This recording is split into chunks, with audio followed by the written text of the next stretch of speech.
풍성한 삶의 기초 11번째 만남 그리스도를 닮아가기 그 중에 세 번째 시간 가장 중요한 성장 원리 믿음입니다.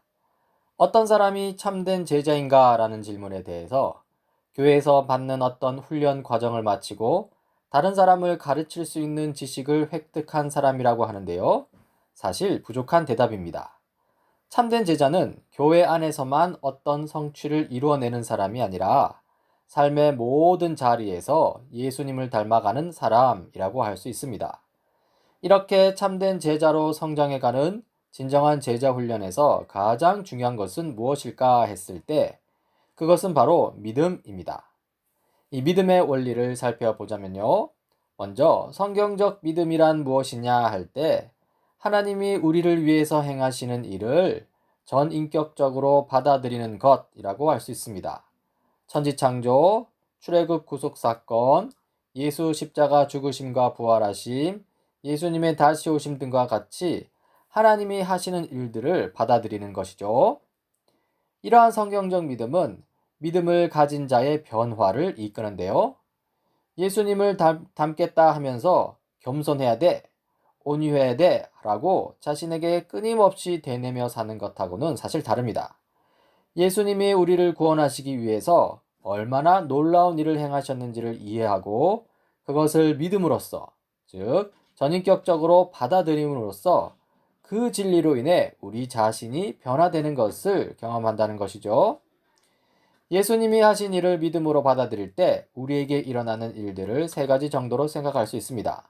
먼저 믿음으로 의롭다함을 받습니다. 로마서 3장 24절 25절입니다. 그러나 사람은 그리스도 예수 안에서 얻는 구원으로 말미암아 하나님의 은혜로 값없이 의롭다는 선고를 받습니다.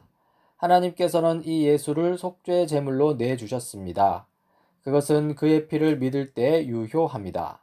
하나님께서 이렇게 하신 것은 사람들이 이제까지 지은 죄를 너그럽게 보아주심으로써 자기의 의를 나타내시려는 것이었습니다. 자, 이 말씀에서 의롭게 된다는 것은요, 하나님 앞에 설 수 있는 존재가 되었다는 뜻입니다. 그리고 언제 의롭게 되는가 했을 때 바로 예수 십자가 보혈을 믿을 때입니다. 이 의롭다 하심을 우리 삶에서 좀 더 구체적으로 적용해 보자면요. 먼저 참된 예배와 관련하여서 생각해 볼 수 있습니다. 하나님 앞에서 예배할 때 자신에게 특별한 느낌이 없다고 해서 예배가 잘 되지 않았다고 생각하는 사람들이 있는데요. 참된 예배는 우리의 느낌 유무로 정해지는 것이 아닙니다. 오히려 우리처럼 자격 없는 자를 부르셔서 하나님 앞에 설 수 있는 존재로 세우셨으니 우리가 느끼거나 느끼지 않거나 상관없이 하나님이 우리 같은 존재에게 이렇게 놀라운 축복을 주셨다는 사실을 믿음으로 받아들이고 하나님 앞에 서야 하는 것이죠. 이것이 참된 예배라는 것입니다. 자아상과 관련하여서도 생각해 볼 수 있습니다. 난 훌륭한 사람이야. 난 아름다운 사람이야. 난 사랑받기 위해 태어난 사람이야. 라고 자기 쇠뇌를 하는 사람들이 있는데요. 나의 자아상은 자기 최면과도 같은 것이 아닙니다. 그런 게 아니라 예수님의 피에 근거해서 하나님이 자신을 받으셨다는 사실, 특히 자기같이 부족한 자를 받으셨다는 사실에 대해서 전인격적으로 동의하고 하나님의 시각으로 자신을 바라볼 때 우리의 자아상은 건강해지는 것이죠. 다음으로 믿음으로 하나님과 화평을 누리게 됩니다. 로마서 5장 1절입니다. 그러므로 우리는 믿음으로 의롭다 하심을 받았으므로 우리 주 예수 그리스도로 말미암아 하나님과 더불어 평화를 누리고 있습니다. 이 믿음으로 의롭다 하심을 받은 이후에 하나님과 더불어 평화, 화평을 누린다고 하는데요. 어떻게 하나님과 화평을 누리는지 구체적으로 생각해 보자면요. 인생의 위기와 관련하여서 생각해 볼 수 있습니다. 힘든 일이 한꺼번에 몰려와서 사방으로 에어싸임을 당한 느낌이 들 때 이 자신이 무언가를 잘못해서 하나님이 벌을 주신다고 생각하는 사람들이 있습니다. 하지만 그렇게 생각하면 안 됩니다. 믿음으로 사는 그리스도인은 자기 반성에 앞서서 이러한 상황에서도 우리를 의롭다 하신 하나님, 우리를 정죄하거나 심판하지 않으시고 완전히 받으신 하나님을 신뢰합니다. 그리고는 거친 태풍과도 같은 인생 여정에서 평안을 누리는 것이죠. 그리고 마지막으로 믿음으로 살아가게 됩니다. 로마서 1장 17절입니다. 하나님의 의가 복음 속에 나타납니다. 이 일은 오로지 믿음에 근거하여 일어납니다. 이것은 성경에 기록한 바 의인은 믿음으로 살 것이다 한 것과 같습니다. 여기서 믿음의 원리는요, 그리스도인은 믿음을 통해 하나님이 행하신 모든 것들을 소유하게 된다는 것입니다. 즉, 믿음으로 의인이 된다는 것이죠. 그리고 고린도후서 5장 7절입니다. 우리는 믿음으로 살아가지 보는 것으로 살아가지 아니합니다.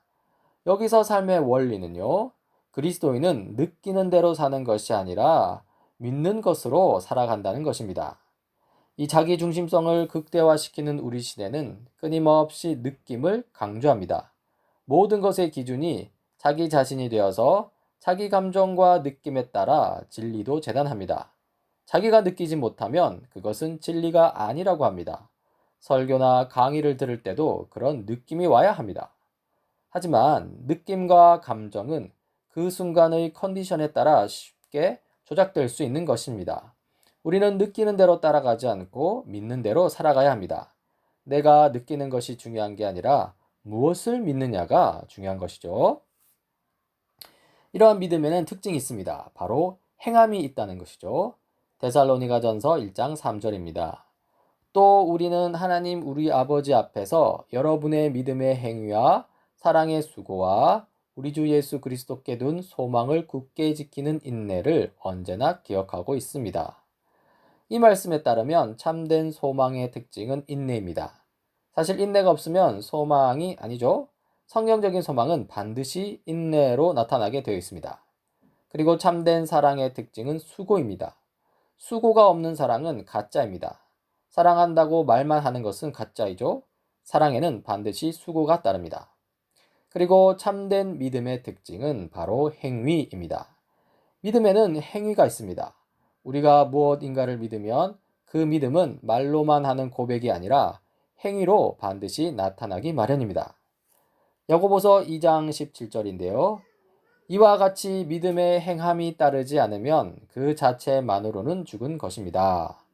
정말 믿는다면 행함이 따라옵니다. 여기서 진리, 믿음, 행함, 변화의 관계를 살펴볼 수 있는데요. 먼저 하나님이 우리를 위해서 행하신 진리가 있습니다. 다음으로 우리는 그 진리를 믿습니다. 그러면 우리가 믿는 만큼 행함이 나타납니다. 이렇게 행함이 나타나면 점점 예수님을 닮아가며 변화됩니다. 이 참된 믿음이 어떻게 삶에서 나타나는지 하나씩 살펴보자면요. 먼저 자기 정체성입니다. 이 상황은요, 나보다 잘난 사람이 나타납니다. 이때 진리는요, 하나님이 나를 사랑하시며 나는 하나님 나라 백성이라는 사실입니다. 하지만 이 불신에 빠지면 내 인생은 왜 이리 엉망일까? 이렇게 생각하면서 열등감과 우울감에 빠지는 것이죠. 그러나 참된 믿음은요, 그 사람이 나보다 잘난 것은 사실이지만 그것은 문제가 아니라고 여기면서요, 하나님 나라 백성으로서의 정체성을 굳건히 하며 평안을 누립니다. 다음으로 공동체 생활입니다. 이때 상황은요, 어떤 형제의 행동이 마음에 안 들고 그래서 피하고 싶습니다. 이때 우리에게 주어진 진리는요, 하나님이 다른 형제들도 사랑하시며 그들 또한 하나님 나라 백성이라는 사실입니다. 하지만 불신에 빠지면 그 사람을 피하거나 무시하는 것이죠. 그러나 참된 믿음은요, 이 상황을 두고 하나님께 기도하며 그 사람을 긍휼히 여기는 것입니다. 그 사람을 무시하지 않고 내 감정과 상관없이 그를 존귀하게 여기는 것이죠. 물질 사용과 관련하여서도 생각할 수 있습니다. 이때 상황은요, 옆집 사람이 나보다 돈을 많이 벌지만 나누지는 않고 자기만을 위해서 누리며 살고 있습니다. 이때 주어진 진리는요, 물질은 하나님의 것이며 나는 청지기라는 사실입니다. 하지만 불신에 빠지면 옆집 사람처럼 나도 나만을 위해서 살아야겠다고 생각하는 것이죠. 그러나 참된 믿음은요, 물질은 하나님이 나에게 맡기신 것이므로 검소하게 쓰고 이웃을 위해 나누려고 합니다. 인생의 위기에 빠졌을 때도 있죠. 이때 상황은요, 이제 인생에 어려움이 닥치고 사업이 잘 풀리지 않을 때도 있습니다. 이때 진리는요, 이 선하신 하나님이 우리 인생을 인도하신다는 사실입니다. 하지만 불신에 빠지면 다른 사람들에게는 행운이 따르는데 나는 지지리 운도 없지 하면서 조바심을 내고 스트레스를 받고 불안과 두려움에 빠집니다. 그러나 참된 믿음은요, 하나님이 나를 눈동자처럼 지키심을 믿고 하나님께 기도하며 기다리는 여유를 가지는 것이죠. 그리고 억울한 상황에 빠졌을 때입니다. 내 상황은요, 사람들이 나를 모함하고 비난합니다. 이때 우리에게 주어진 진리는요, 하나님이 모든 상황을 아시고 나를 받아주셨다는 사실입니다. 하지만 불신에 빠지면 이 억울함을 견딜 수 없어서 변명하고 반박하기 바쁩니다. 심하면 일상생활이 망가지기도 하죠. 그러나 참된 믿음은요, 하나님을 믿으며 자신이 가야 할 길을 꾸준히 걸어갑니다. 흔들리지 않습니다. 이렇게 믿음의 삶은 우리를 참된 평강의 길로 이끕니다. 이러한 믿음은 우리의 노력과는 다릅니다. 믿음은 억지로 노력한다고 생기는 것이 아닙니다. 믿음은 그저 하나님이 하시는 일을 알고 받아들이는 것입니다. 따라서 믿음은 하나님이 하시는 일을 아는 것에서 생깁니다. 그리고 믿음이 강하다는 것은 억지로 하나님을 따르는 것이 아니라 하나님이 우리를 위해서 행하신 일이 점점 나에게 선명해져서 그 놀라운 진리에 자신을 맡기는 것을 뜻합니다. 하나님을 아는 지식 가운데 믿음이 더욱더 강해져서 기쁨으로 하나님의 뜻대로 살아내는 우리가 되길 간절히 바랍니다.